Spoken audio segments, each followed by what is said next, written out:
Hello, everyone. This is Adam Meister, the Bitcoin Meister, the Disrupt Meister. Welcome to the One Bitcoin Show. Today is November the 30th, 2020. Only the beginning. One day closer to an all-time high? How about this? Another day, another all-time high.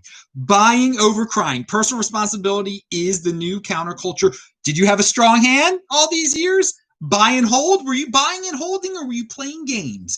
Golden age of the 2020s? Halving hype. Yeah, we hyped the halving. Now you're seeing why we hyped the halving.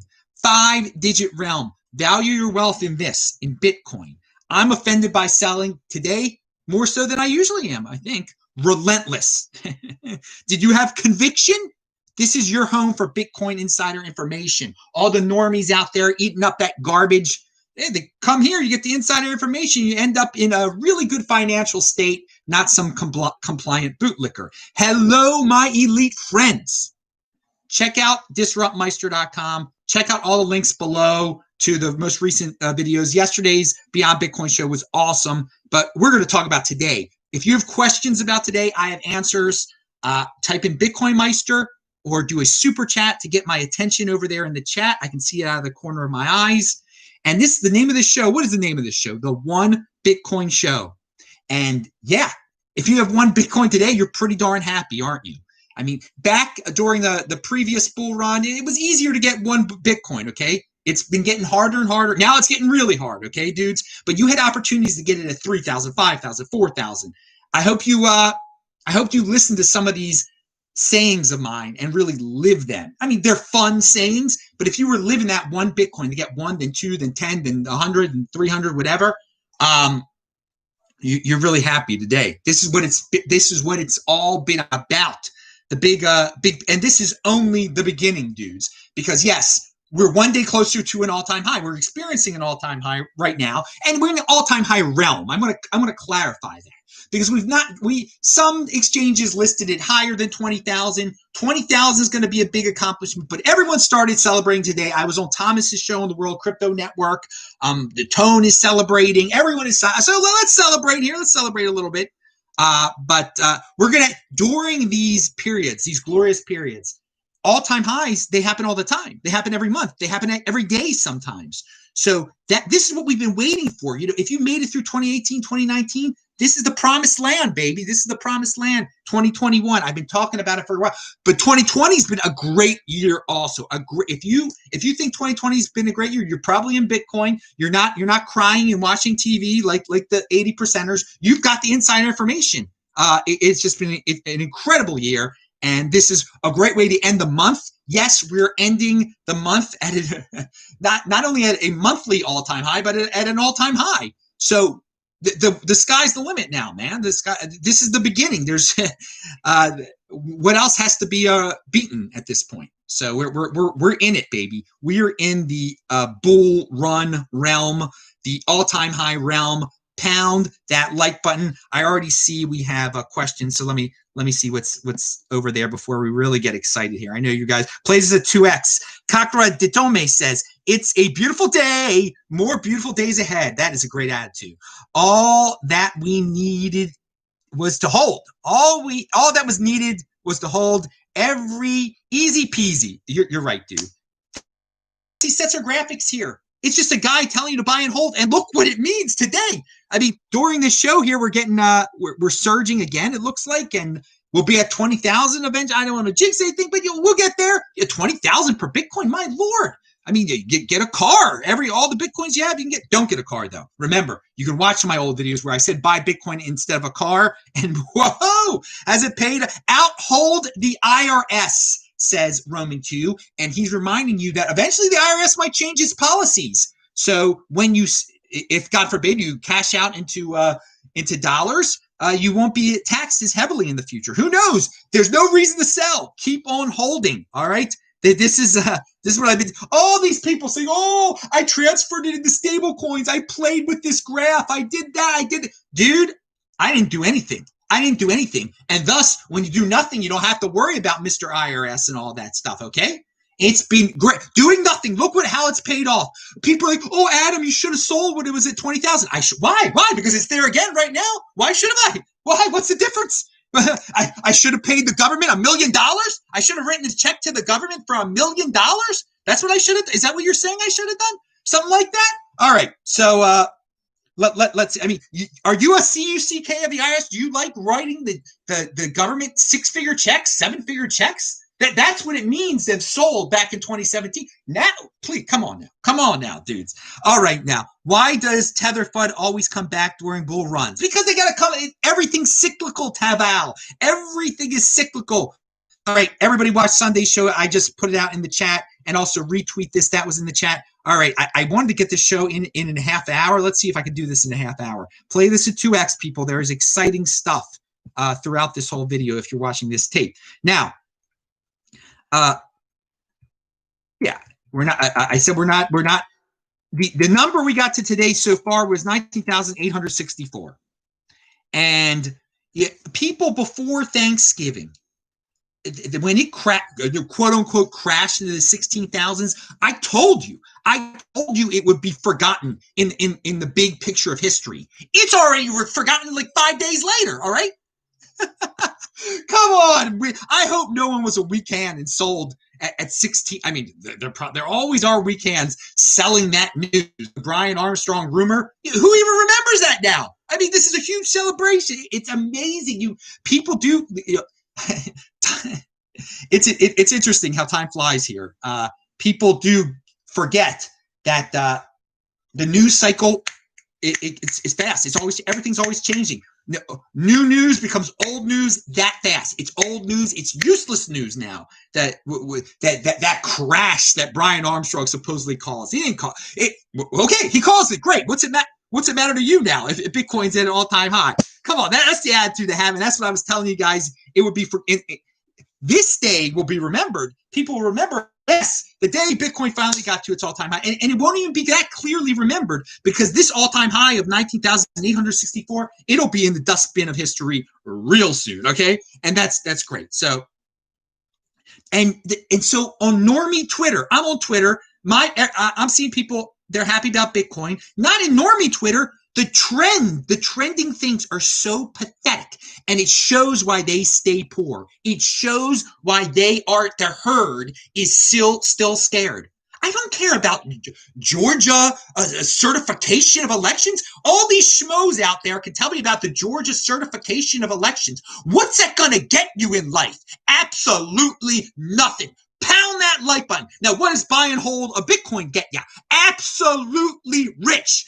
Absolutely independent. Not a freaking scared little baby of a cold out there, which is what most people are today. And on a day like this, you should be proud of all your Bitcoin. When you've seen what the 80%ers of the world have become, what's still trending on Twitter when this should be in their faces. NBC, CBS, ABC, they'd rather talk about nonsense than talk about reality here. Okay. This is the reality they should know about. But unfortunately, it has become insider information for people. It's been out there.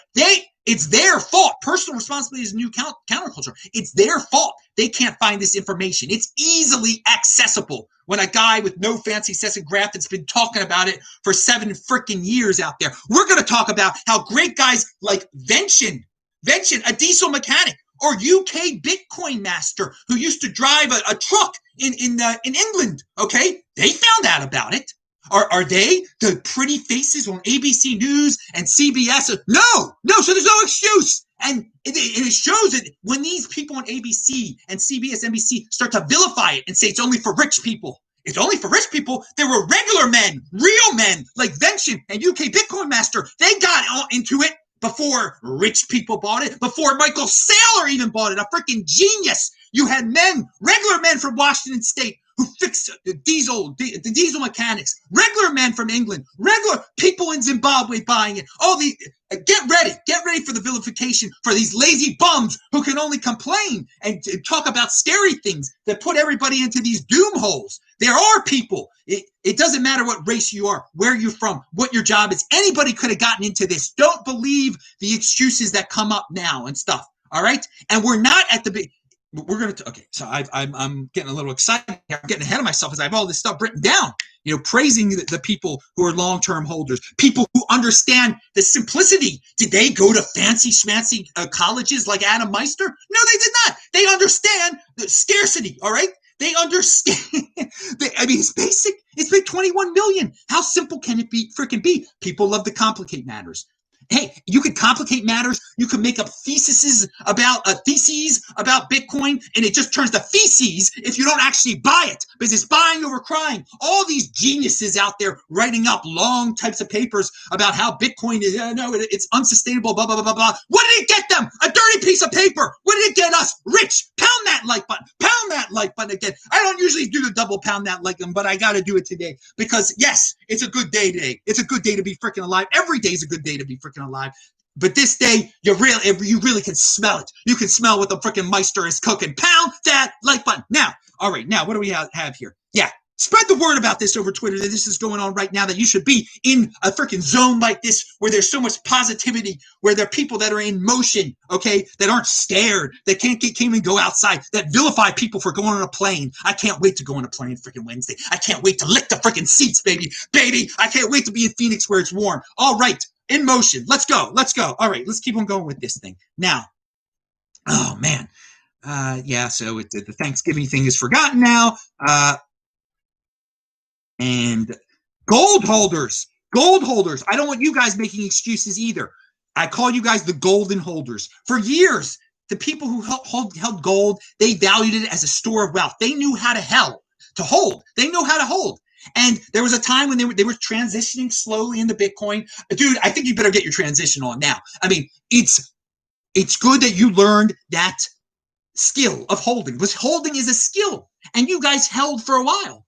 But you got to really fully transition into this digital thing here, into this gold 2.0 here. We're going to talk about gold because the outflow of money out of gold is getting high now, okay?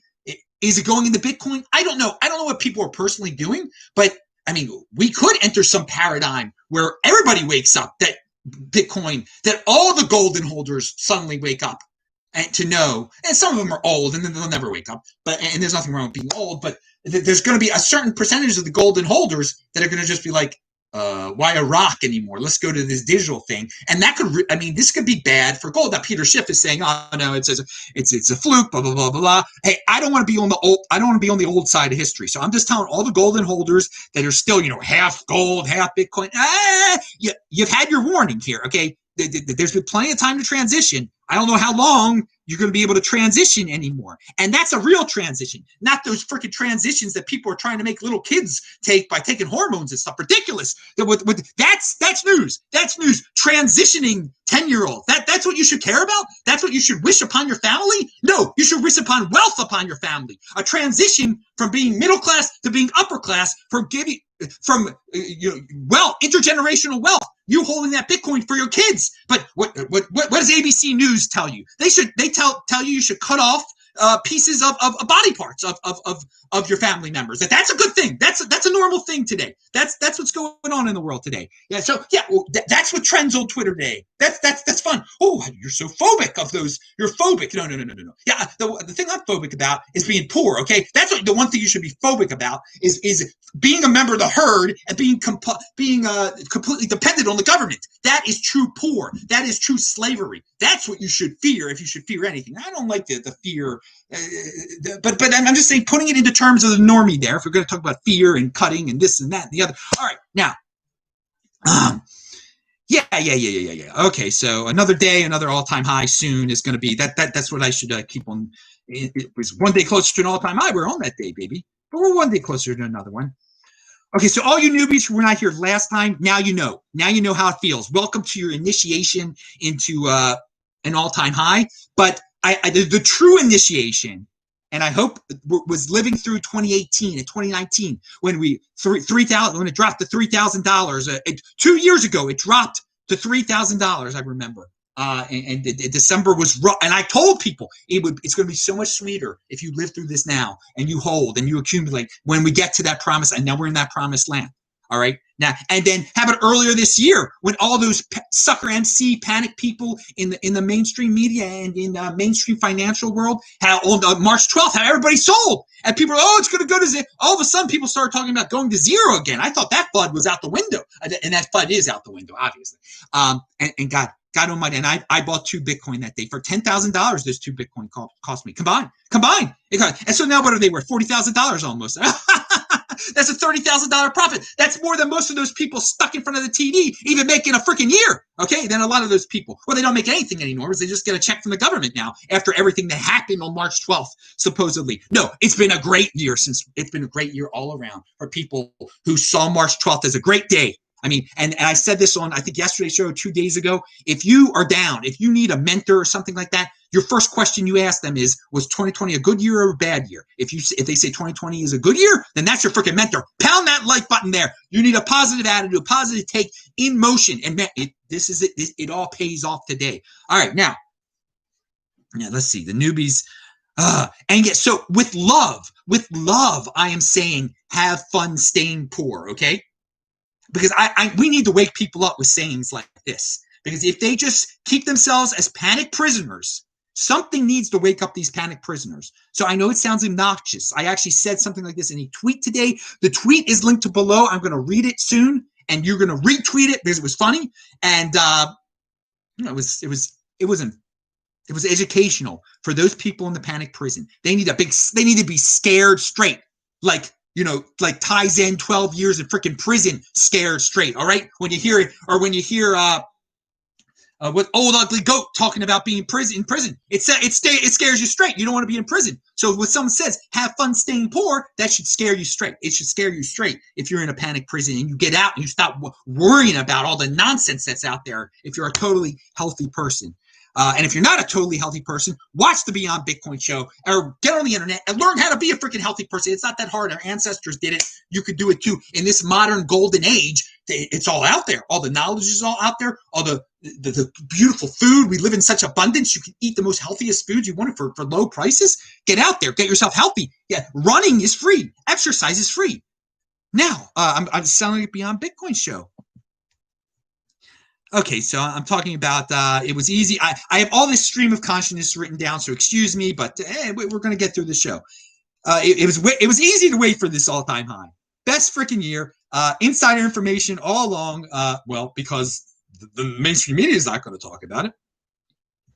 People were fixated on garbage this year, on garbage news. But you here on this No Fancy Sets and Graphics BitcoinMeister channel, we broke it down so simple for you. Buy and hold. No BS games. So again, Masari and CoinMarketCap define the all-time high above 20,000 at $20,089. $20,089. So I guess that'll be part of the celebration. Eventually, we're not there yet. As of November 30th, here on the East Coast of the United States of America, the center of the Bitcoin universe, right? Or is it the West Coast? America is the center. Pick your coast. And conviction. The very definition of it is what you're seeing right here today, And here is a quote from an article from Coindesk that it's not linked to yet below, but I will. A lot of stuff is linked to below. I didn't have time to link to everything, but if you're watching this tape, click on all the links. You'll learn a lot. Even if you're watching this live, you got some good links there. I don't think many people outside the industry cared until we hit all-time highs, said Ryan Watkins, Bitcoin analyst at Masari, in a direct message with CoinDesk. The virus pandemic and U.S. presidential election have dominated mainstream audiences. Attention in 2020, he noted. So yes, a virus and an election. They can tell you about the virus and the election, the mainstream. They can't even tell you that Bitcoin just hit an all-time high. That's pathetic. And again, the translation is have fun being poor, you compliant suckers. Now, yeah, the herd is still scared of life. And so if you're scared of life, how could you even get into Bitcoin? I mean, you're holed up and you're not going to make progress. So here we go. Henry Lawson, 100 Hong Kong dollars. He says, congratulations, everyone. And I second that. Hold and ignore the fake FUD news coming in 2021. Yeah, there'll be some FUD news in 2021, but I got to say the mainstream media will jump on the bandwagon at times, and that's great. Johnny NY says, yes, I love you, man. Keep preaching. I will keep preaching. Yeah, Taval Docker says, calm down, YouTube, going to give you another strike. Yeah, probably they will. Yeah, actually, yesterday's video when I mentioned your race, actually, as I predicted, when I mentioned your race, they demonetized my video immediately. Although the monetization came back to yesterday's video faster than it did the other day when I mentioned the people of your race. And I love the people of your race. There are many of them in Baltimore. I just can't say it right now because I don't want this one to be demonetized because I'm really having fun. And Johnny's laughing at the gold bugs. Johnny says, woot, woot. Okay, let me see if there are any other good. Roman Q says 80% are focused on Biden breaking bones. Yeah, I hardly have even, while 20% are focused on Bitcoin breaking all-time highs. Pound that freaking like button, and I'm putting my leg in the air for that one. Yeah, but Joe Biden. I heard that Joe Biden was able to do like push-ups and stuff, and like what he breaks his leg with a dog now or something. I don't even know what the news is. Yeah, I've been learning about Bitcoin today. I haven't been thinking about some geriatric old dude who's had major brain surgery numerous times. And he has. He's had the next president usually says has had two or three major brain surgeries. It doesn't matter 2 or 3. When you've already had one, you don't do too well when you're when you're going to be 80 soon. All right, I told my friend Johnny said I told my friend to buy Bitcoin when it was 4K at the dump, and he got so angry because he is a gold bug. Well, that's unfortunate. Some people will never learn. Some of the people who worship people like Joe Biden, they will just continue to worship. And unfortunately, there is a tendency of collectivism. That is the default. Individualism is the accomplishment. We are a unique beast here. There are some people in Bitcoin, they still sometimes lean to the collectivist. They need someone to tell them what to do. We've got another Raoul Pal story coming up in a second, guys. And Kakra Detome says, I created a YouTube channel, have almost 14,000 subs. Whoa! You're a big inspiration for me. All my YouTube revenue goes into crypto. It's paid off beautifully. Thank you so much. Well, what's your channel about, dude? Put a link in here. I'll link to it below if you put a link in this. I don't know if they allow you to put links in this chat, though. Frank Castandini is in the house. I see he took away, he erased the message. I don't know what happened there. All right, and then I'm sorry, we're going to get back to the show, but I got to read everyone's questions. 123 No Scoop says, feels good to have, and thank you, Henry Law, for the donation. Feels good to have sold all my stocks back in 2017. I bet it does. Once since found your channel, my junior year of college. None of my old college friends have contacted me about Bitcoin. We are so early. We are so early, but we're not super duper early anymore. But I'm going to get into that in a second. Let's get back on schedule here. I'm jumping all around. So yeah, they're still scared of 80%ers are such compliant little sheep. The media mentions also are sitting at. Oh, here we go. This is a quote. Media mentions also are sitting at conspicuously low levels. Search interest in Bitcoin, moreover, sits at less than 1/5 the level seen at Bitcoin's 2017 all-time high, according to Google Trends. And so my reply to that, this is a tweet that you should retweet, everyone, is today is only the beginning. Conviction pays off. And then I quote, virus pandemic and U.S. presidential election have dominated mainstream audiences. Attention in 2020. Translation, have fun being poor, you compliant TV worshiping suckers. Bitcoin elite and proud of it. 2020 has been great. All right, so I've said this many different ways. You can retweet it. Scarcity, scarcity, scarcity. Halving hype pays off today. And Michael Saylor story was the biggest of the year. I said this back in August. I tweet out it. I linked to a tweet where I said this back in August that MicroStrategy was the biggest story of the year, all right? And that marked a turning point. I was right. that now the institutions are getting in, the big boys, the traditional people, the people who like KYC, whatever you want to call them, okay? I've been predicting it for a while, and now they are getting in. That was the turning point back in the summer. I was going crazy for that story, and now look, that was a turning point. So once Michael Saylor is on Twitter talking about his company buying tens of thousands of Bitcoin, him buying tens of thousands of Bitcoin, guys, we're not in that early part of the bell curve anymore. We're not there anymore. The super early adapter. There's a link to it below, that tweet that shows the bell curve. I'm going to talk about it a little bit more later and give you the specific names. But we're still early. But dudes, we're not super duper early anymore. I mean, time goes on. It's been almost 12 years. So if you're in, you should be happy. If you're a no coiner, you still have a chance. But it's not the same as getting in all these years before Michael Saylor got in. But you had your opportunity. I've been doing these shows for a long time. People have been talking about this for a long. Just because it wasn't on ABC News, it's no excuse. And yes, the news cycle is short here, and we're not even going to remember the Thanksgiving crash. It's in the dustbin of history already. Now, so this week in Bitcoin, we had Tim Copeland, Mauricio, and Daniel Prince on. It is linked to below. A rich dude, a smart guy named Neil Ferguson. I think that's his correct way of saying his name. I'll link to this below. He says, this really sums it all up. This is all you have to know about Bitcoin, what he says here. Bitcoin offers built-in scarcity in a virtual world characterized by boundless abundance. So yeah, nothing is scarce anymore. Nothing is scarce after March 12th. The money printing is unbelievable. Nothing is true anymore. Bitcoin is a scarce security truth machine. It is, so you boil it simply down to 21 million, to scarcity. He put it very nicely there. And people are waking up to this. Many people, institutions are waking up to this. All right, we got another super chat over there. So I got to go handle my business over there. All right. And wait, first of all, that's Gregor is in the house. So we got lots of people asking, wow, people don't want me to go to work out and eat. But it's fine. I'm enjoying it. Let's read this.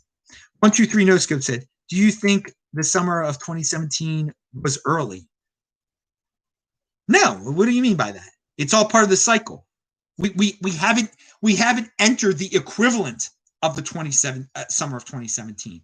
The summer of 2017 is all part of the post-halving, all part of the post-2016 halving cycle. It was slowly building up then. It was, it attained a new all-time high. And during the spring months, it would, every month there'd be another new all-time high. And during the summer, there'd be lots of new all-time highs. And then it really exploded in August. It really exploded in August. So, I mean, we can expect a similar pattern. This is only the beginning. We got the new all-time high. We're going to follow that pattern again, where like every month there's a new all-time high.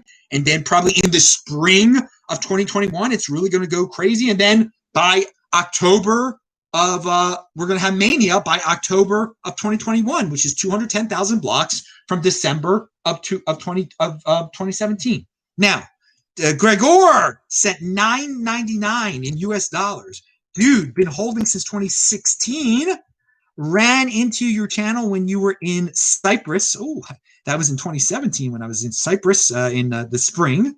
Remember clearly, you've positively impacted the information of these strong hands. LFG. All right, Gregor, you rock. Thank you for the 99. Long-term thinking. And Cass8 says, do you think Bitcoin will eventually become just a regular store of value that barely keeps up with inflation? That barely keeps up with inflation? Not barely. Will it make sense to reinvest into other assets when Bitcoin is mainstream? No, it won't. If Bitcoin actually becomes like mainstream in the way you're thinking about it, some of those assets are going to be so inflationary, it's not even going to be funny. So no, I don't. Will eventually become a regular store value. Here, I'm going to answer this part of your question. It will always keep up with inflation. It will always beat inflation because of that 21 million scarcity, okay? So the other regular, no, it's not going to be like real estate as a store of value, okay? No, it's not going to be like that at all. Bitcoin will always keep up. It will always be the best. So it'll be a little bit better than all the rest out there. All right. And there's no shenanigans and middlemen involved when you can truly own Bitcoin yourself. And Peace Love Meth says, hello from podcast land. First time I caught the live show. Thanks for all you do, Adam. Well, thank you. Sportsmeister.com. You can listen to all the shows. I'm glad you're listening. And 123 Scope says, I mean, do you think 2017 was early if you hold until 2013 like I plan? Oh, yeah. I mean, of course. That was part of the 2017 was part. We just reached the turning point here in September of 2020.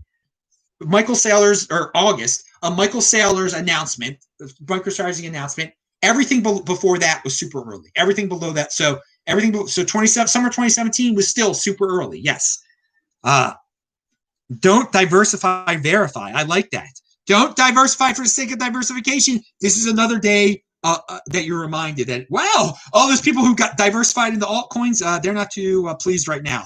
They're holding a lot of bags when you should be holding just the real thing here, Bitcoin. Okay, let's move on in this discussion. And pessimist versus optimist, doomers versus the golden age. So there are some people are trying to say that there are a lot of pessimists in Bitcoin. No. I mean, right here you get the optimists. Okay, the people understand this is golden age. So there's some people who use it as insurance. Is that doomer? No, that's not doomer. That's not pessimist. That's a realist. Now, that there are some people who are doomers who just bought it because they think the whole world's going to end. Okay, they're welcome here too. Anybody's welcome here too. And Nick Carter, this is linked to below. I totally reject gold people. Then they're pessimists. There are a lot of gold people that are doomers, and some of them just stick. And they're not all doomers, but there are plenty of them. And when they get to Bitcoin, I mean, Ansel Lindner said it on this show before. Andy Hoffman said it on this show before. They've become happier, more positive people since they went from gold to Bitcoin. And so there's a lot of optimists here. And it's not 100% optimists. Anyone's welcome. And the great Nick Carter says, I totally reject the Bitcoin is for pessimist narrative. Those who believe it should spend some time with Bitcoiners. I agree.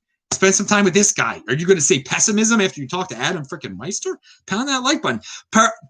Pessimists allocate 1% to Bitcoin. Optimists, 80%. I like that, dude. I like that interpretation. That's from a guy named Bitcoin Eagle. I like that interpretation of what's a pessimist in Bitcoin. A guy who only allocates 1%. The dudes like me who I allocate 80% of all their wealth. I mean, of all my wealth, I got in. We're going to talk. So here we're going to talk about what percentage of your wealth should you have in Bitcoin? Okay. Now I always say at least 1%. Come on, dudes. That's the pessimistic side. Now I put a ton of my wealth in it, selling houses to get into Bitcoin and stuff. Now we got Raoul Pal again. I think he's trying to wants to get on all the everyone's good side again because he said something good about Ripple. So he can do what people pedestal this guy so much. And this is another reason why you cannot worship dudes like him. And he is going to lead people. If you make your decisions on guys like Raoul Pal instead of yourself, then you're going to have a fall. You're going to be disappointed. You're going to make mistakes. Use your own brain. Don't outsource your brain to other people. This is not about third parties. A lot of people though do it. Raoul Pal, he says that they call him the investor that retired at 36 years old, put 75% of his assets into Bitcoin. Now, that's great. He's bragging to the world now that he's doing it right now. And so you're supposed to think he's a genius. You're supposed to think he's great. But go back to guys like me in 2016 who put over 75% there. I'm not saying that to put me on a pedestal or anything like that, but what he's saying is not that big of a deal. There were dudes doing this at $600 freaking dollars. He's doing it at $20,000. Okay. And he already retired at 36. So he's got a lot of excess there. And just throwing that out there. So I am happy. I am happy that he's putting 75% of his wealth into Bitcoin and Ethereum, apparently. I don't know. That's good for him. That's good. But other people have been walking the walk longer than you've been talking the talk, dude. And he's been talking a lot of talk. And some of that talk is nonsense talk there with the Ripple and whatnot. But hey, he's entitled to his opinion. To all the class warriors out there, who have been into BLM and all that stuff, and they pedestal people who need to.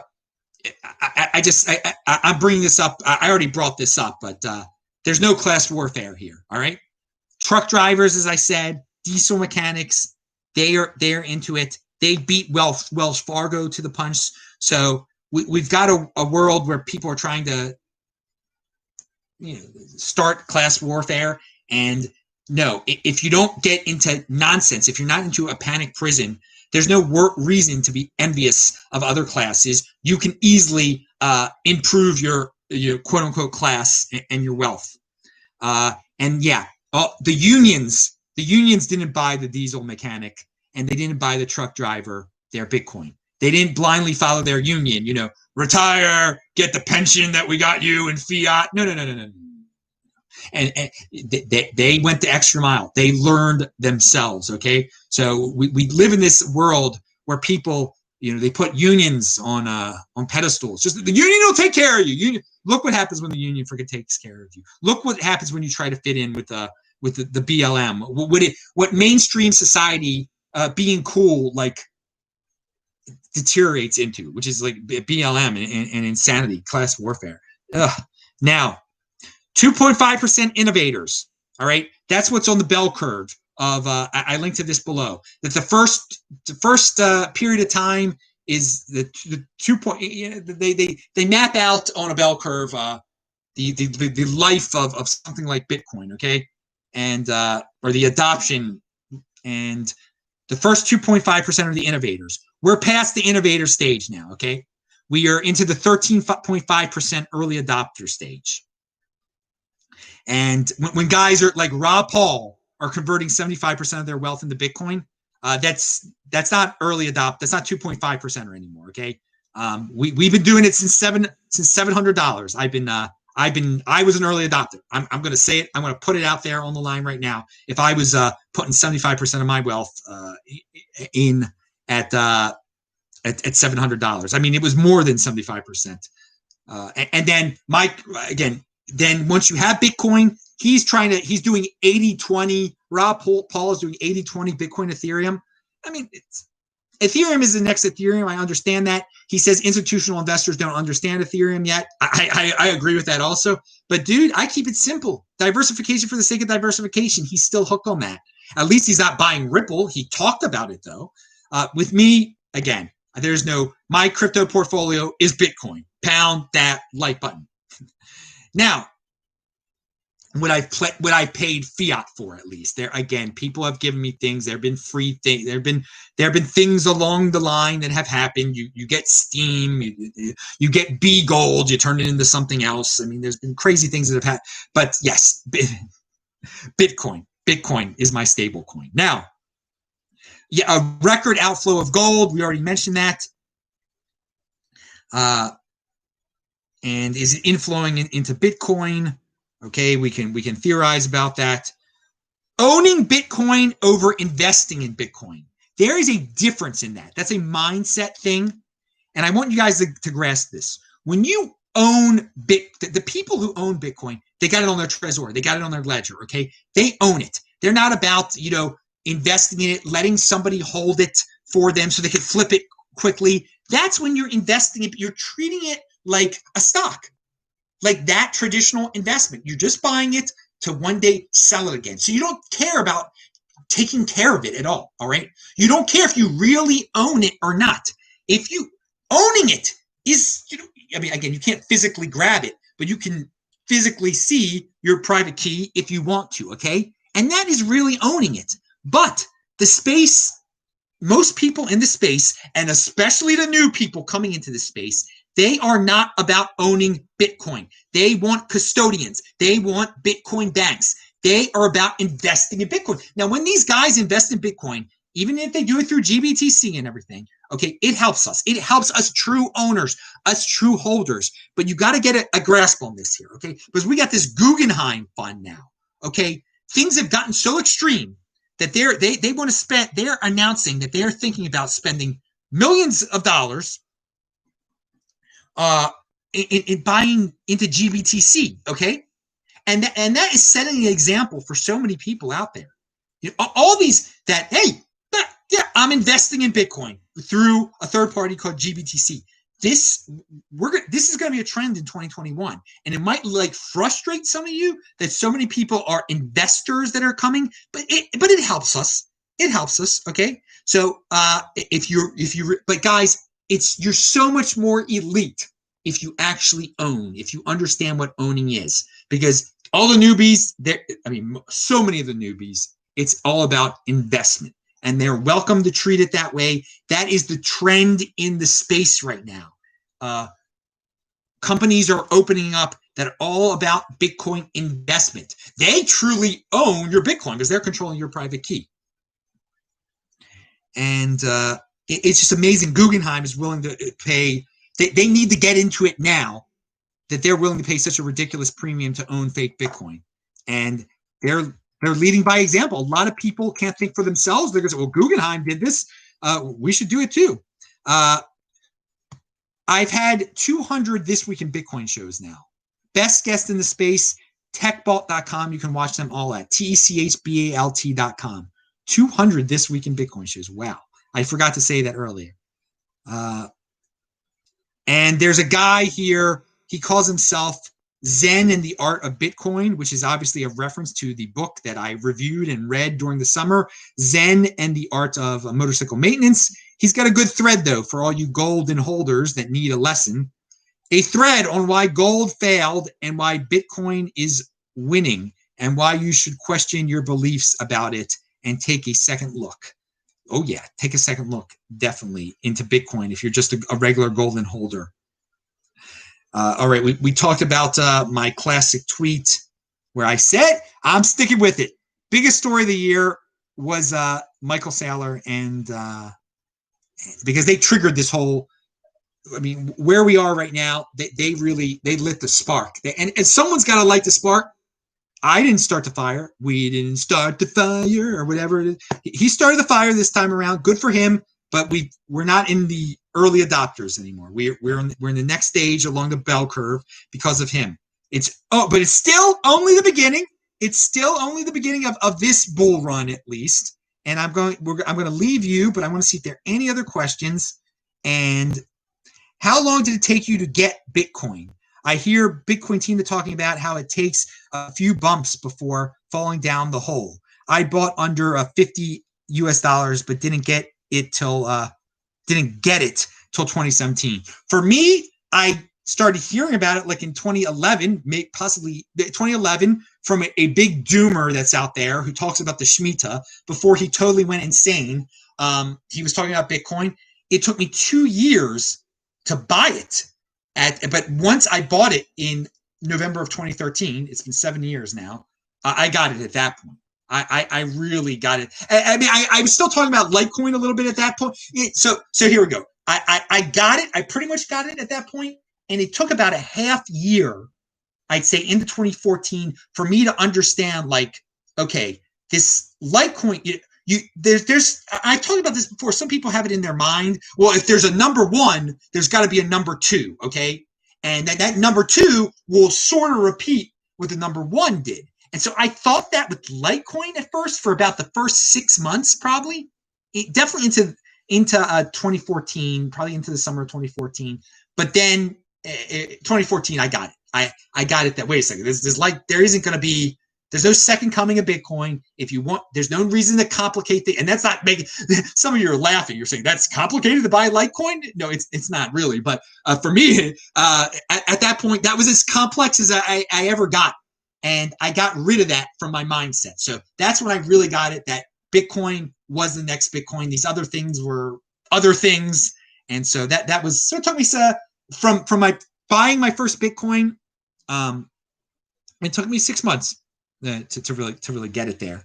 All right, I'm Adam Meister. Here, Cass8 says, I'm familiar with the Pareto Principle, but did you coin the term 80%er? I made up 80%er, but it's based on Doug Casey talking about the Pareto Principle. Okay, so that is where it comes from. But I came up with 80%er.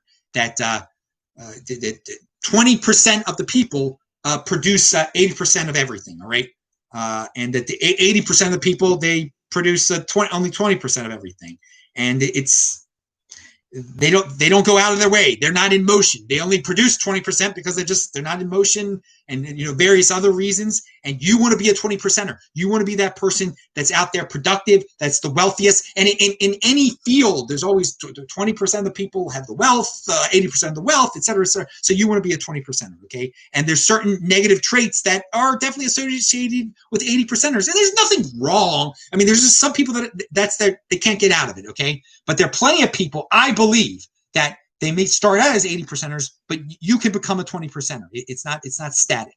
All right, pound that like button, everybody. I'm Adam Meister, the BitcoinMeister, the Disrupt Meister. Remember, subscribe to this channel, and just spread the word. Follow me on Twitter at TECHBALT. It's been a great day. We're going to keep on. It's one day closer to an all-time high, right, dudes? We're going to keep it up here, keep it positive. Last day in Baltimore before I fly out to Phoenix on Wednesday is tomorrow's show. So see ya. Thank you.